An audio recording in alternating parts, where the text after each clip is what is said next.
The Donkey and the Frogs. One bright morning, a donkey named Bruno trudged along a narrow path by the pond, carrying a heavy load of firewood on his back. His owner had sent him to deliver the wood to a nearby village, and though the burden was great, Bruno had always prided himself on his strength. As he carefully stepped over a slippery rock, his hoof suddenly lost grip. With a loud bray, Bruno tumbled sideways and fell into the pond. The firewood scattered across the surface as he splashed wildly, struggling to regain his footing. "Oh no, this is terrible," Bruno cried. "I've never been in such a dreadful situation. How will I ever get out?" His cries echoed across the pond, catching the attention of a group of frogs resting on the lily pads. They watched with wide eyes as the large creature flailed about in distress. One old frog named Fergus croaked loudly, "Calm down, friend. It's just a bit of water."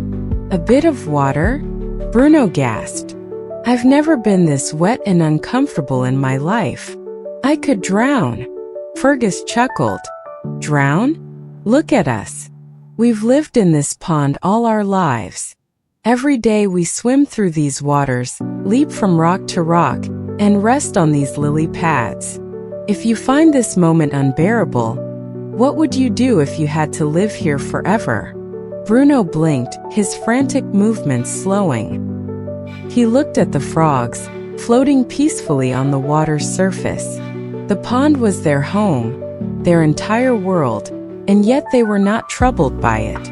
Taking a deep breath, Bruno steadied himself and slowly waded toward the shore. With a few strong steps, he climbed out of the water, dripping wet but unharmed.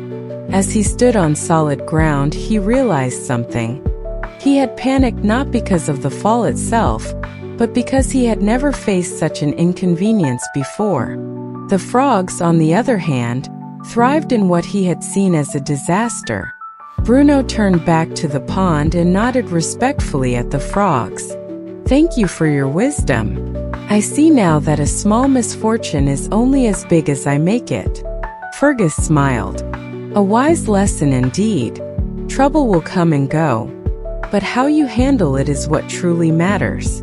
With newfound resilience, Bruno gathered the firewood, shook off the excess water, and continued his journey, no longer fearing the occasional slip or stumble.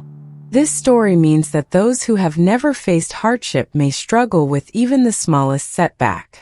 True strength lies not in avoiding difficulty, but in learning to endure and overcome it.